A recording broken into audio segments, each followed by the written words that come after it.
What's up, guys? Merry Christmas to everyone. I hope yesterday was a beautiful day for you and your family. Today we have Nick Fuentes completely destroying Tucker Carlson and Ben Shapiro speeches at the AMFEST. Identity politics are the one thing that will destroy the country.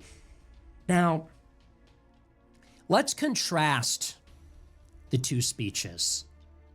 Ben Shapiro gets on the stage and says, everyone who is an enemy of Israel is a moral imbecile and refuse and trash, and they should be called out and canceled and deplatformed and destroyed, and no one should listen to them. They're a waste of everyone's time.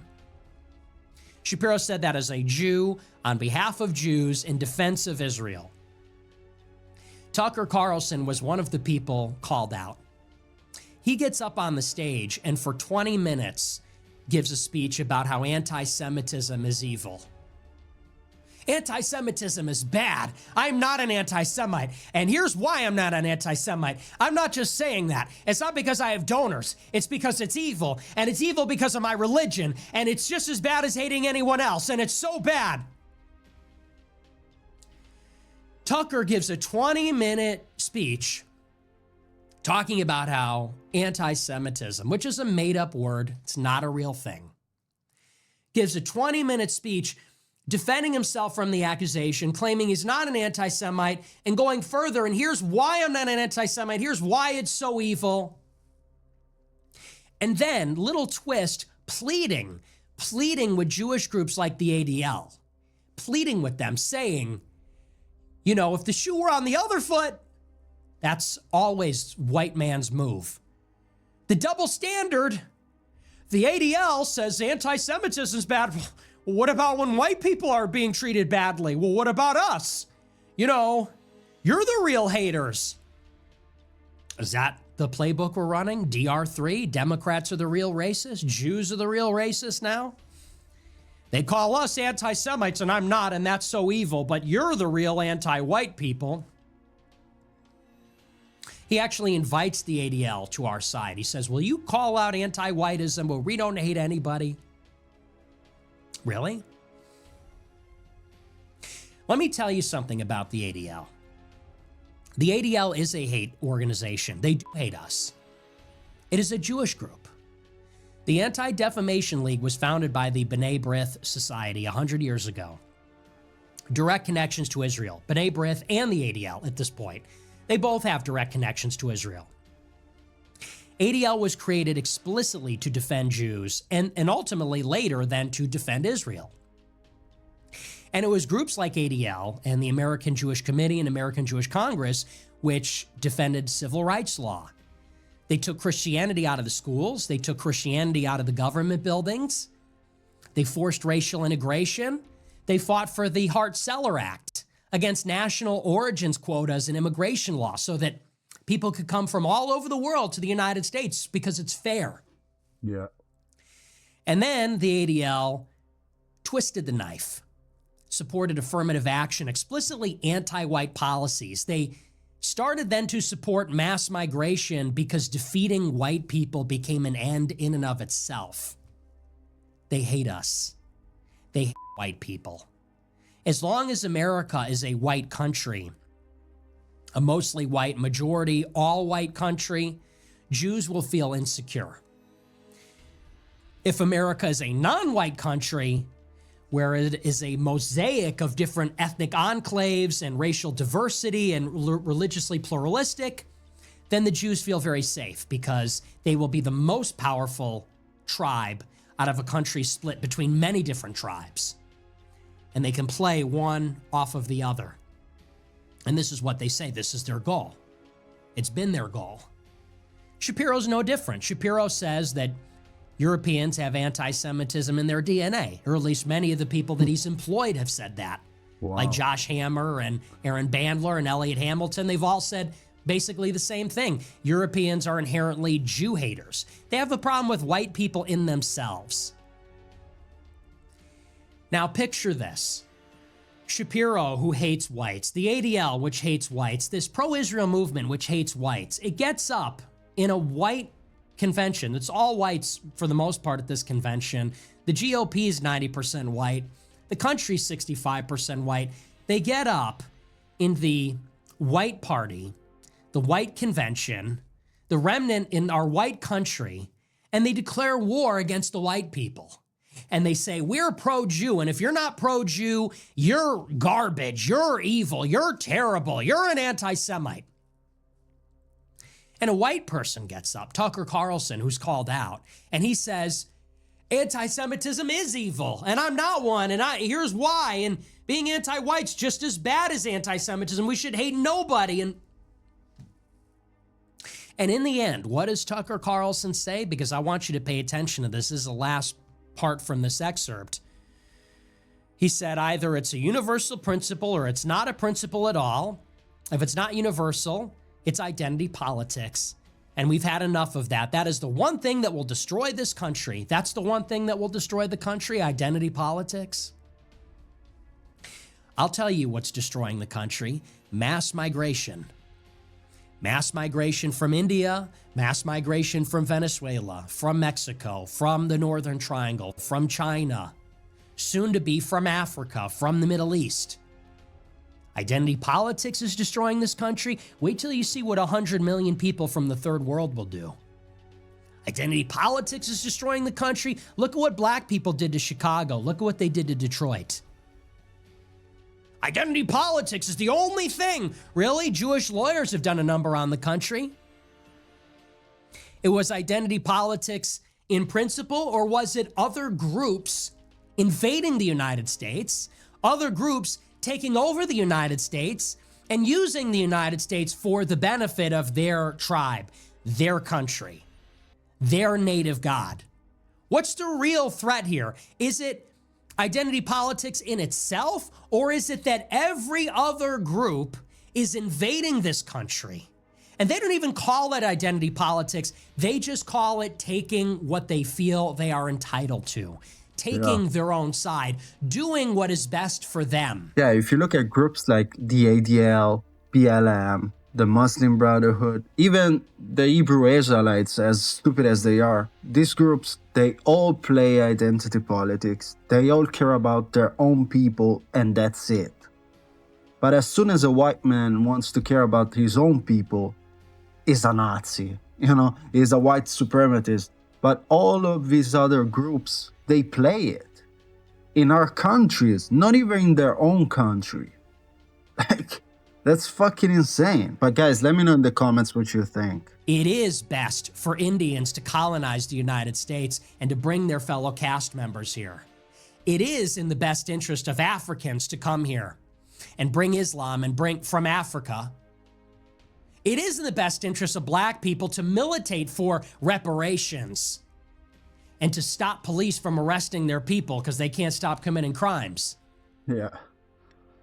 They're doing what is in their interest as a group. And as I said before, now that white people are starting to take our own side, now that white people are getting up and saying, you know what, we don't want any more immigration.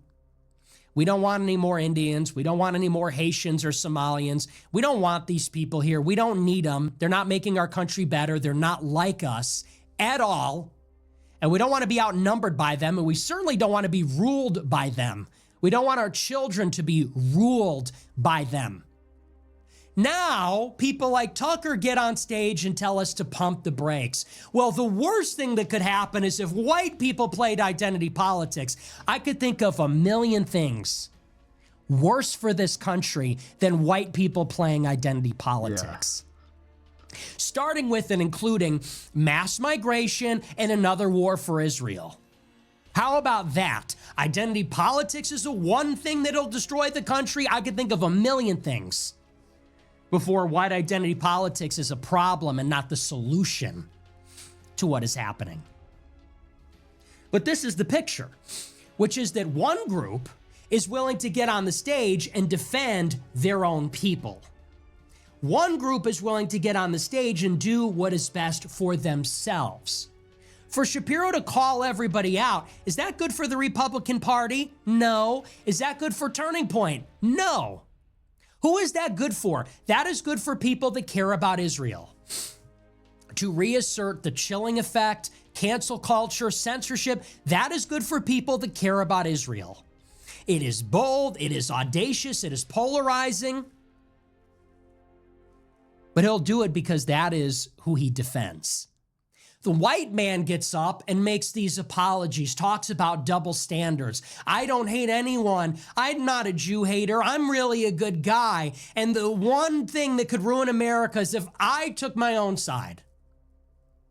So who's... Even in this case, Tucker is not playing identity politics, but his opponent is, you know?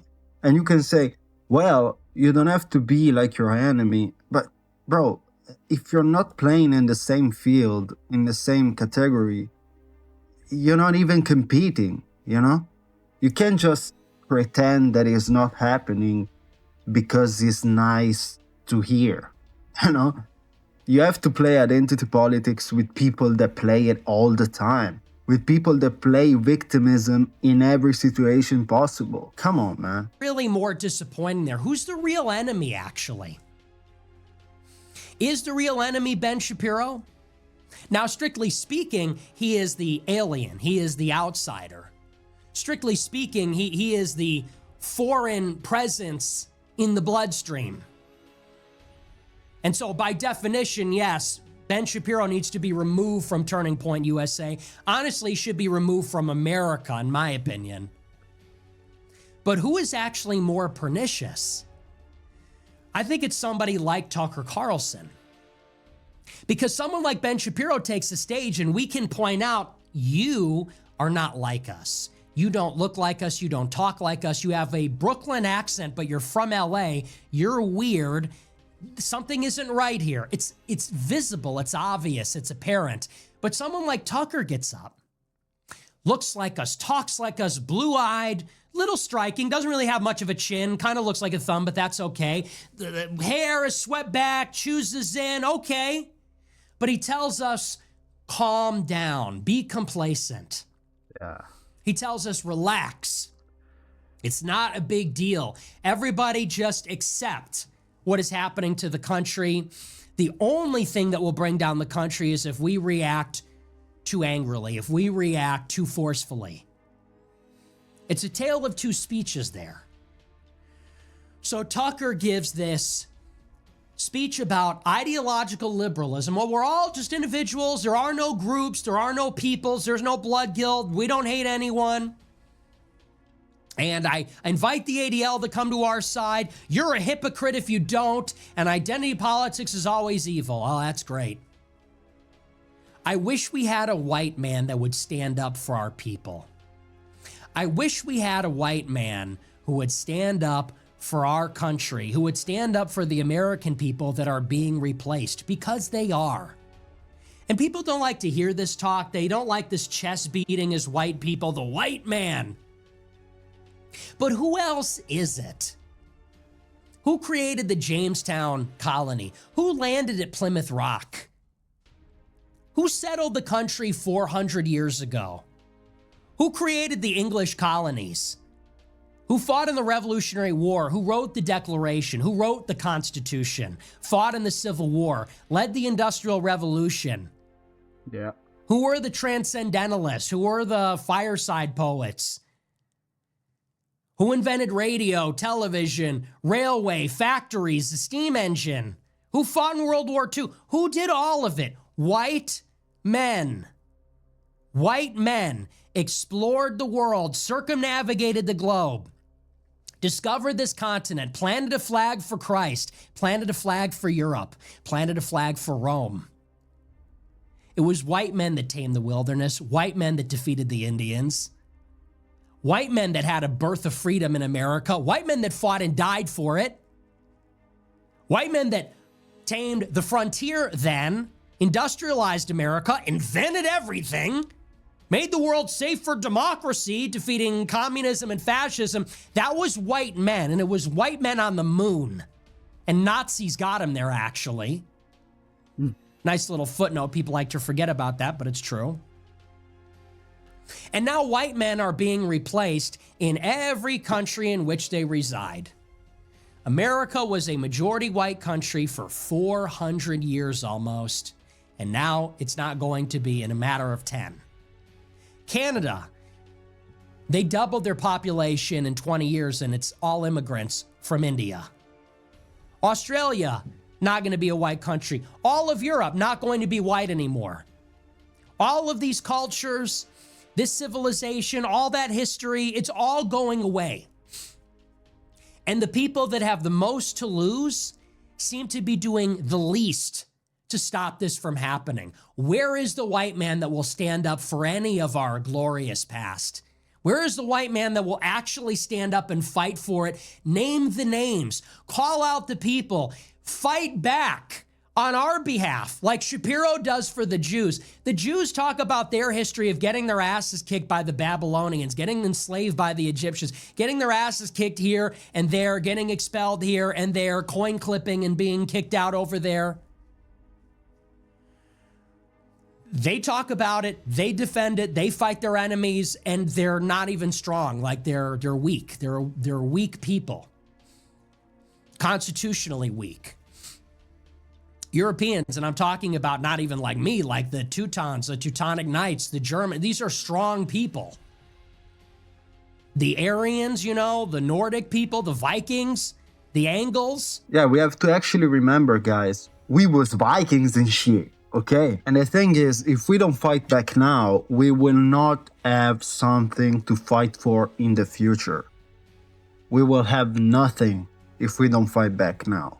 George Washington, these are heroic, huge warriors. Where are they? Why won't they stick up for us and fight for our countries? Why won't they fight for our heritage? Shapiro can do it. What is it, beneath us? Shapiro will get up and puff his chest out, you're moral refuse. He'll name the names, talk shit. Tucker gets up like it's beneath us and says, well, I'm not going to defend. I won't defend our people. I won't defend our country. Why not? Why won't anyone fight for us? Why won't anyone fight for any of this? He says, well, it'd be this big mistake to play identity politics and defend ourselves as white people. Really? He says that's the only thing that will destroy America. I feel like that's the only thing that will save America, actually. Yeah. That might be the only thing, literally, that will save America. Where do you see America going in 50 years? In 50 years, this country's going to be minority white by far. And what the hell is even that then? It's going to be what? 30% Indian, 30% Mexican, 25% white, 10% black. I didn't do the math off the top of my head. Is that going to be America? It will bear no resemblance to the country of the founders, to the Civil War era, to the 20th century.